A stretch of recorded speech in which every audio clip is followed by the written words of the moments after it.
Halo semuanya dan selamat datang kembali di Tanya Seputar Hukum.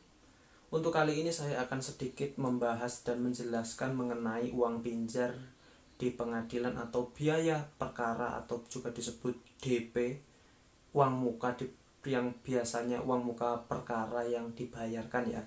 Jadi untuk ketentuan uang muka atau uang pinjar di sini sudah diatur di HIR Reglemen Indonesia yang diperbaharui sudah diperbaharui di pasal 121 yang disebut dengan uang pinjar, yaitu biaya yang harus dibayarkan oleh penggugat ketika mengajukan gugatan ke pengadilan negeri atau pengadilan agama.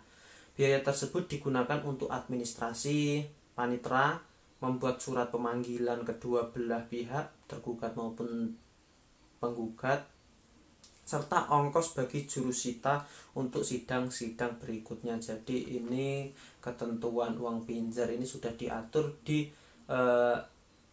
masing-masing keputusan kepala pengadilan masing-masing ya. Karena penentuan uang pinjar ini biasanya ditentukan berdasarkan radius jarak dari pengadilan tempat domisili kalian. Misalnya semakin jauh domisili kalian, rumah kalian dari pengadilan tempat kalian tinggal, itu maka semakin mahal. Saya ambil contoh di sini di biaya pinjar di mana ya ini, Sukoharjo. Di sini menyatakan bahwa ada 3 radius yang ditentukan ya, ada 3 radius. Jadi radius 1 ini murah ya, radius 1 ini murah, radius 2 ini makin mahal dikit, dan radius 3 ini semakin mahal. Berarti yang radius 3 ini semakin jauh dari pengadilan agama setempat. Yang pertama di sini untuk gugatan cerai gugat, di sini radius 1 ditentukan bahwa uang pinjarnya 416.000, radius 2-nya 491.000, dan radius 3-nya ada 591.000. Ini ketentuannya di pengadilan. Namun biasanya setiap pengadilan itu menentukan uang pinjar ini berbeda-beda. Jadi jangan disamakan nanti di sini seperti ini, karena ini menganut keputusan kepala pengadilan masing-masing ya. Dan uang pinjar ini tidak boleh dibayarkan secara tunai, harus ditransferkan. Tapi di pengadilan itu biasanya ada agen banknya ya, biasanya ada agen bank BRI biasanya yang digunakan di pengadilan. Itu nanti silahkan kalian datang dan transfer di situ sesuai dengan ketentuan di pengadilan tempat kalian mengajukan gugatan. Di sini juga ada rincian ya, rincian uang pinjar. Di sini total uang pinjarnya 576.000.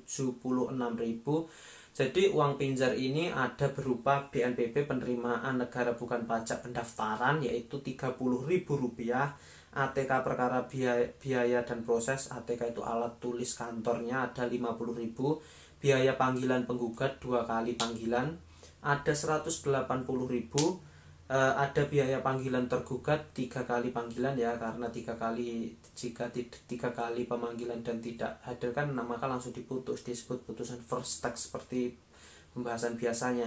Ada relas panggilan pertama yaitu 10.000, ada biaya redaksi, materai, dan relas putusan kepada penggugat atau tergugat. Jadi totalnya 576.000.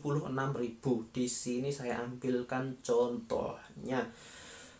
Namun biasanya di tempat saya itu uang pinjar biasanya 700.000 sampai 1.500.000 ya maksimal, tergantung radiusnya, ditentukan radiusnya.